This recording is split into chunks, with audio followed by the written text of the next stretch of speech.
In this video, we're going to show you how to clean out the hopper agitator assembly. You will, from time to time, have to be sent to the store to clean out these agitators. You can notice that I should be able to turn these with 2 fingers fairly easily. But you will find that at times the stores will not adhere to this max line that says do not fill above. They'll fill it too high, and when they do, they will get mixed underneath this agitator. It goes underneath and down inside the housing because this is not liquid tight at the top. When it gets down inside this housing, the mix thickens back up and becomes rock hard, and it will actually turn into a sort of brake pads that will slow these agitators down and eventually stop them. And again, you can see this set is actually free right now, so I can turn it with 2 fingers. If you end up having to clean this out, I'm going to show you the procedures that you'll need to do, and we'll get started by showing you the tools you'll need to get this done. Okay, so for cleaning out the agitator assembly, these are the tools you will need. An 8mm wrench, or you can use an adjustable wrench, but if you're wanting to use a one size, it's 8mm. A 2.5mm Allen wrench. We do recommend the long T-handle type because that shake side is in there very deep and you'll need that to be able to get to it. A pair of channel locks, a brush. This will be in the brush kit at the location. You'll need a piece of sandpaper or emery cloth. And this very specialized looking tool is actually a brazing rod with a hook bit in the end of it. If need be, you could use a coat hanger or some other piece of stiff wire, and we're going to use this for undoing the belts. So I will show you that momentarily when we get to it. But these are the tools you will need to complete this job. Okay, for the first step of any job where we're going to be dealing with reaching around mechanical portions of this machine, we want to start by unplugging the unit.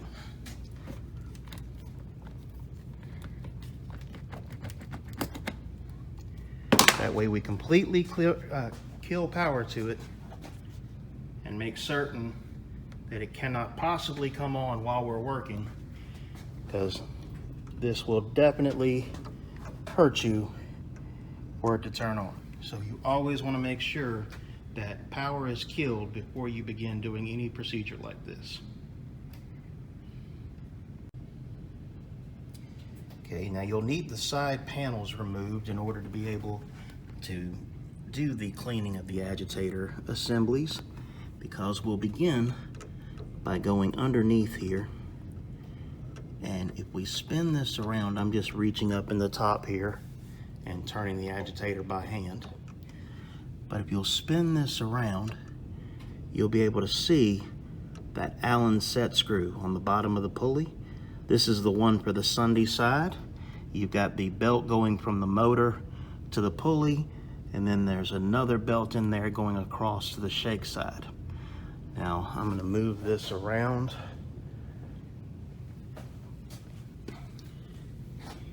And this is the view in from the shake side. Now, this is why we recommend the long T-handle Allen wrench, because it is fairly deep in there.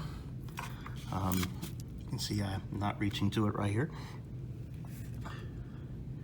But you can see that Allen set screw in there. And as long as you've got the long T-handle wrench, you'll be able to get in and loosen that one up.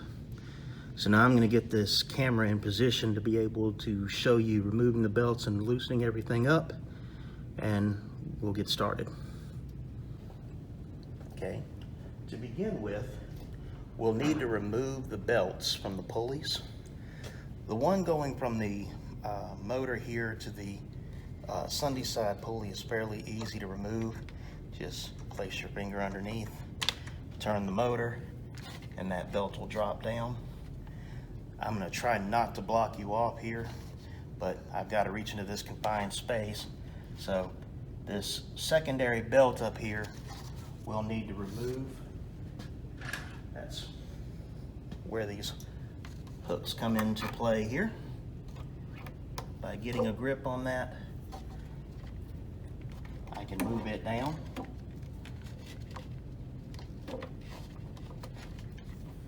And get it off of the pulley.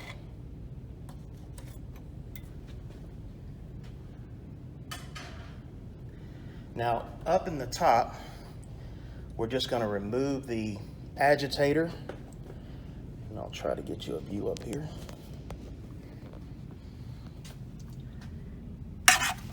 So just remove the agitator itself. I'll use that 8mm wrench, and I'm just going to put it on that square.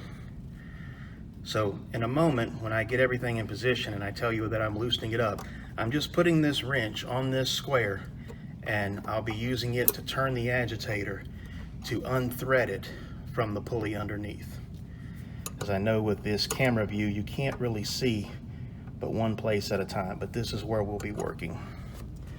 So I'm going to get you back to a stationary position, and we'll show you how this is done.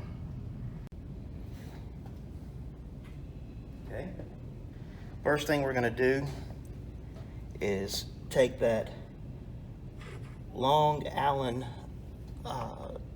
key, go into our set screw.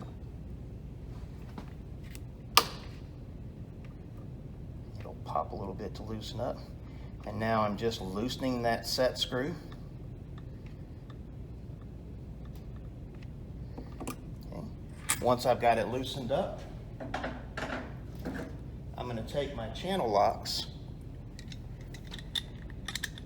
and I'm just going to grab the bottom of this pulley. Okay. Wet one more. Okay. Once I've got a grip on it, I'm just going to take that wrench and I'm going to loosen that shaft out of the pulley. So this is where I was showing you I was just putting the wrench on the square up here. I'm now just using that wrench to unthread the shaft out of the pulley while I hold the bottom of it with a pair of channel locks.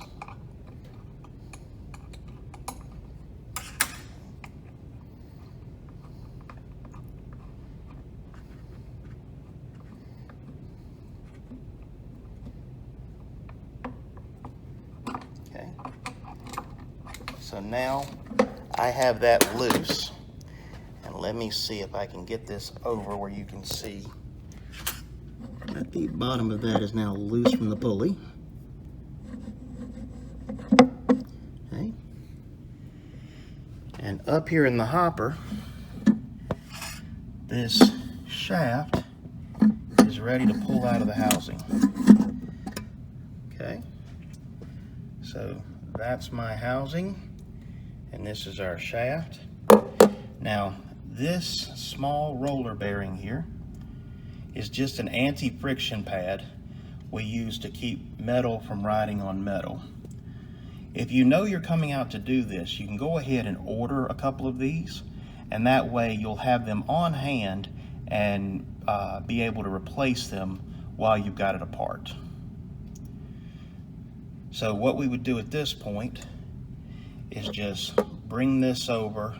I'm gonna bring this out here and set it on my cart. Now, I would see dried mix along this if this were a normal situation, and I would just take my sandpaper or emery cloth and go up and down it here and clean everything off. In this case, I'm just going to take a paper towel and wipe it down. And in the store, I would take this brush, come back over, just take this and go down the inside of this housing with it. And you just want to brush everything out and get any gunk that may be in there out of the way. And then when you've got it completely cleared out, you will want to do this empty, because if you've got dried mix in here, when it comes out, that dried mix is going to flake everywhere inside of here, so you'll need to wipe it out. If you had mix in there, that would it would definitely contaminate the mix. So you do want to do this empty. Once you've cleared out the inside of it, this is just grease that we have down inside the shaft housing here. But once you've got this cleaned out, you take your shaft, go back down inside the housing, and we'd line it back up with our pulley. I'll get you back over to the table and get you a steel camera again, and we'll see if we can show you this. Okay, we've got you back down here kind of steeled out. Now our agitator's coming down here to the top of our pulley. I'm going to try to do this without blocking you out. It's going to be a little bit awkward angle for me here, but I'm just dropping that back down to the pulley. See if we can get this to thread up. There we go. It's just threading back up to the pulley here. So all I'm doing is turning that shaft from the top and just holding the pulley in place there with my fingers, just to thread that shaft back in. Then I'll grab the bottom of it with channel locks again. Use my wrench to snug it back down.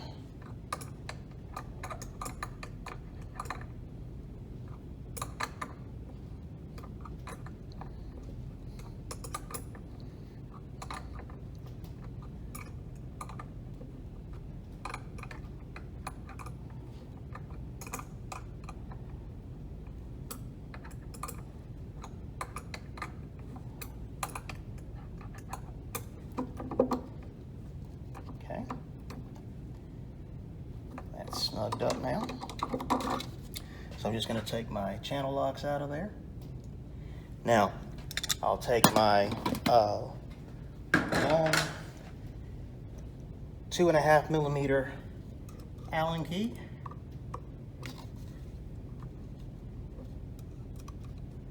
Put this back in the set screw there. We're just going to snug that back down.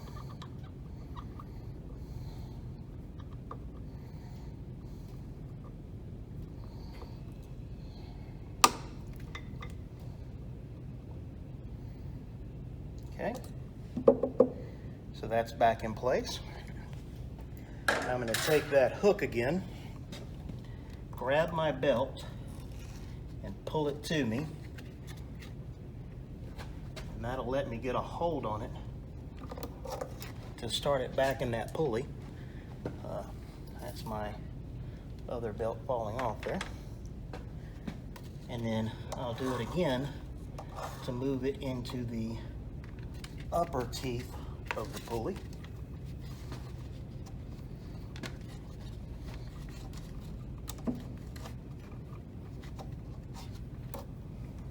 Okay, there we go. I don't mean to block you out there, it's just a little awkward moving here. Now we'll take the smaller belt from the pulley to the motor, slide it back under the pulley, and just run it around and back on. That's your agitator assembly apart and back together. And then we would finish up just taking your agitator and back in place. Now this would need, of course, a full cleaning after you've done this, because like I said, you would have put gunk from the inside of the shaft housing into this hopper, so everything would need to be thoroughly cleaned and sanitized before restarting. If you need to do the shake side, it's done exactly the same way. It's just a little deeper in, so you will need those long T-handle Allen wrenches to undo the set screw, and you want to have a good sized pair of channel locks like these here, just to make sure you can get far enough in to grab the bottom of the pulley. But otherwise, it's exactly like the one I just demonstrated to you. And so if you'll use those, then that should get you through taking the agitator assembly completely apart and back together. And I appreciate you taking a few minutes to watch this. By the way, I just wanted to take a moment for anybody that thought, oh my God, I'll destroy my brush. It's actually a very lightweight oil that was on here. A little bit of dishwashing detergent, a couple minutes at the sink, and everything is cleaned back up. Just wanted to let you know you wouldn't destroy your tools doing this job. Thank you.